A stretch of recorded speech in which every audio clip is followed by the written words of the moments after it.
Bonjour et bienvenue dans une nouvelle vidéo d'une femme d'amour. Je me présente, je m'appelle Alexandra et aujourd'hui on va parler de la colère. Parce que c'est vrai qu'en tant que chrétien, parfois il nous arrive de vivre cette émotion. C'est pas toujours agréable, mais on peut parfois être en colère et on ne sait pas comment prier après. On peut vivre un moment difficile et on a l'impression qu'on ne sait pas de quelle manière on peut revenir vers le Seigneur. En tout cas, j'espère que cette vidéo va pouvoir vous encourager. Avant de commencer, sachez que j'ai créé tout dernièrement un blog où dessus je mets des articles et même des ressources si vous avez besoin, des musiques, des fiches de prière et autres ressources pour vous aider à vous rapprocher du Seigneur, toujours dans l'encouragement, et c'est une aide, ce n'est pas obligatoire, en tout cas si vous voulez, le lien est en description. Si tu as cliqué sur cette vidéo, c'est sûrement que tu as vécu ou tu vis peut-être un moment de colère et tu te demandes mais comment tu peux retourner dans la prière, comment tu peux réussir à apaiser ton cœur.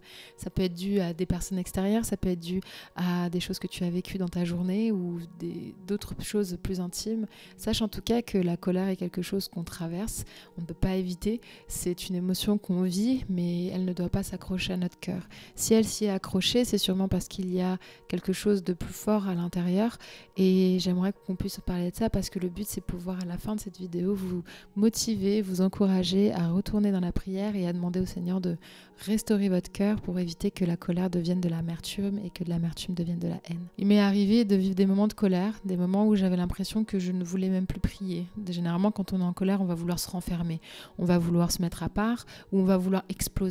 Et dans cette explosion, parfois il peut y avoir des mots, des comportements qu'on va faire et qu'ensuite on regrette. C'est pour ça que dans la Bible, le Seigneur nous dit si tu es en colère, garde ta bouche et surtout ne t'endors pas avec ta colère parce qu'il faut que tu me la donnes, il faut que tu me la partages, il faut qu'on en parle.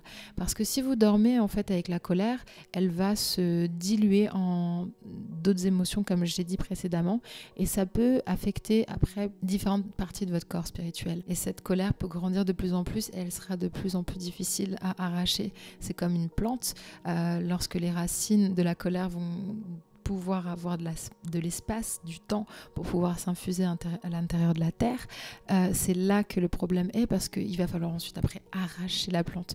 On sait qu'une plante qui est toute petite dans un pot pour l'arracher c'est simple, mais si on veut arracher un buisson ou un arbre, on est obligé d'aller chercher des outils et là c'est beaucoup moins simple.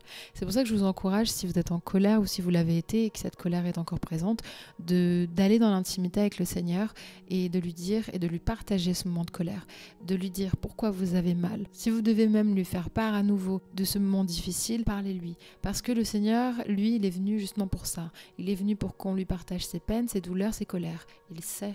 Et on le sait en tant que chrétien. On va vivre des moments qui ne sont pas simples, mais il ne faut pas les garder dans le pot de notre terre. Notre terre doit être une terre qui est fertile, non pas une terre sèche, non pas une terre rocailleuse, mais une terre qui est fertile et quand les graines tombent, elles germent. Et ces graines-là doivent être les graines du bien. Mais lorsqu'une graine du mal tombe et qu'elle veut prendre racine dans la terre, il faut absolument l'enlever. C'est pour ça que lorsque vous voyez que la graine est tombée, allez tout de suite l'enlever, retirez-la, voyez-la comme une graine qui est tombée dans une terre où elle n'a absolument pas le droit d'y être. Elle tombe, elle est là, elle est tombée malheureusement, mais elle ne doit pas germer parce que si elle germe, elle va vous affecter et vous savez que vous devez prendre soin de votre terre. Votre terre est précieuse, c'est une terre qui est très précieuse. Donc c'est pas n'importe quelle graine qui a le droit de germer à l'intérieur de cette terre, à l'intérieur de votre jardin par exemple. La colère sur le moment va vous apporter un sentiment de décrochage. Vous n'allez plus vous rendre compte peut-être de certaines choses, vous allez être fixé que sur ça, vos yeux vont être fixés que sur ça, vous allez passer votre énergie et votre temps sur ça. Pourtant, dans le bateau, lorsque le bateau a commencé à tanguer, c'est là que les apôtres ont paniqué et Jésus lui est resté calme. Je ne vais pas vous dire que dans votre moment de colère, vous devez être zen, mais en tout cas, je vous encourage à casser ce moment de colère. C'est-à-dire que l'ennemi, lui, veut vous accentuer dans la colère. Allez, vas-y, énerve-toi encore plus. Dis des mots que tu vas regretter par la suite. Agis, prends des conséquences, vas-y, aggrave la situation. Mais l'esprit t'aurait dit, casse le cycle, stop tout de suite. Mélange l'eau de la mer avec l'eau douce. C'est-à-dire que tu es en colère, mets de la louange. Tu es en colère, tu es agacé, crie à Dieu, dis-lui, j'ai mal, là, qu'est-ce que je dois faire tout de suite avant que je pète un câble, avant que je dépasse les limites, avant que je n'explose. J'ai envie d'exploser, Saint-Esprit, il faut que tu m'arrêtes tout de suite.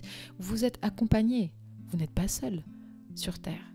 Vous avez les anges, le Saint-Esprit. Le Seigneur est à la droite du Père, il plaide pour vous, il est glorieux, vous faites partie de la famille, vous êtes rachetés, vous n'êtes pas seul. La famille est là pour vous aider, la famille spirituelle est là pour vous aider, vous n'êtes jamais seul.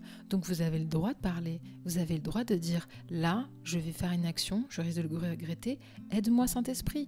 Vous pouvez demander au Seigneur de vous pousser dans la louange, de vous aider avec les anges à chanter pour le Seigneur. Si vous avez des frères et sœurs en Christ à qui vous pouvez écrire dans ce moment de colère, partagez-le tout de suite. Dites-le, la personne peut peut-être venir vous visiter, la personne peut peut-être échanger avec vous pour que vous évitiez de prendre une décision par vous-même dans ce moment de colère qui risque d'avoir des conséquences beaucoup plus graves par la suite. Si vous devez dire « Seigneur, tu es merveilleux et ma vie est centrée sur toi », dites-le, même si vous devez le dire de manière colérique, dites-le. Mais votre bouche doit proclamer le contraire de ce que l'ennemi veut vous faire faire dans votre moment de colère. Si vous vendez le mal par le mal, l'ennemi a gagné. Ce n'est pas que le Seigneur veut vous prendre pour quelqu'un de fou et qui va vous dire « Oh non, tu sais, regarde, tu fais le bien, tu vas voir, c'est bien ». C'est pas dans cette sensation-là, c'est pas dans cette dynamique-là, c'est pas dans le sens de faire le bien de telle manière. Non, non, non, c'est si tu fais le mal, tu es avec l'ennemi. Si tu fais le bien, tu es avec moi. On est dans une guerre. Il y en a un qui tient l'épée du mal, l'autre qui tient l'épée du bien. Si tu tiens la même épée que l'ennemi, donc rappelle-toi de ta famille.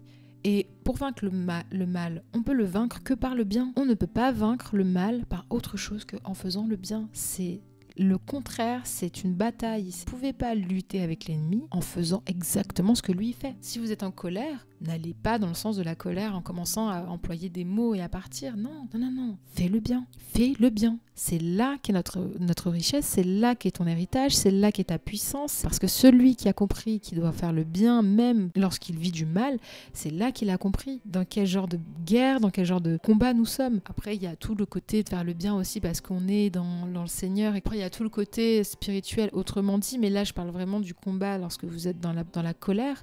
Je vous encourage à ne pas céder et à ne pas laisser l'ennemi avoir la main sur ça, parce que ça voudrait dire qu'il peut encore vous contrôler sur certaines choses, et s'il a cette possibilité de pouvoir vous contrôler sur votre colère, alors vous devez rentrer dans l'intimité avec le Père et lui dire voilà, là, il y a une porte qui est ouverte, je veux fermer cette porte, dis-moi comment le faire, qu'est-ce qui a ouvert cette porte? Et là, après, le Seigneur va vous emmener dans l'intimité pour vous faire savoir d'où vient potentiellement votre colère qui revient fortement ou ardemment, mais je vous encourage à ne pas aller dans le sens de l'ennemi et à ne pas prendre l'épée justement du mal lorsque vous êtes face au mal. Soyez encouragés. Cette vidéo est vraiment pour vous encourager et pour vous amener à nouveau dans la compréhension de votre place sur Terre, la compréhension de votre héritage et de votre famille.